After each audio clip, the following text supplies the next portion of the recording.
10 மாத்திரை கொடுத்துருக்குறாங்க. அந்த மாத்திரையில் ஒரு மாத்திரை தான் இந்த வேலையை செய்திருக்கிறது. என்னுடைய பெயர் லிவிங்ஸ்டன். எங்கள் மருமகன் டாக்டர் இந்த கோயம்புத்தூரில் பிரபலமான ஒரு ஹாஸ்பிட்டலில் மூளையினுடைய உள்பகுதியில் ஏதோ ஒரு மாற்றத்தினால ஜுரம் அது குறையவே இல்லை. சேர்த்து 4 நாள் 5 நாள் ஆனது. அவங்களால புரிந்து கொள்ளவும் முடியவில்லை. கடைசியாக ஒரு தீர்மானம் செய்து அவங்க ஸ்டீராய்டு இன்ஜெக்ஷன் போடுறாங்க. மாத்திரைகள் கொடுக்க ஆரம்பித்தார்கள். ஜுரம் மாத்திரம் குறைஞ்சிருக்கு. ஆனால் கடைசியாக சனிக்கிழமை நீங்கள் வீட்டுக்கு போங்க, மறுபடியும் வாங்கன்னு சொன்னாங்க. ஞாயிற்றுக்கிழமை காலையில் சுத்தமாக கண்ணே தெரியல. உடனே என் மகளை நினைக்கிறேன். என் மகளுடைய வாழ்வு இனி அவ்வளவுதான்.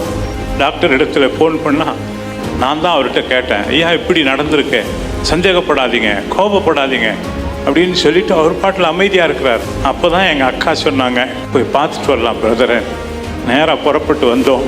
இங்கே இருந்தவங்ககிட்ட இந்த பிரச்சனையை சொன்னோம். எங்கள் வாழ்க்கையை இருண்டு போச்சு. அங்கிள் எப்படியாவது சந்திக்கலாம். உடனே உள்ளே போனோம்.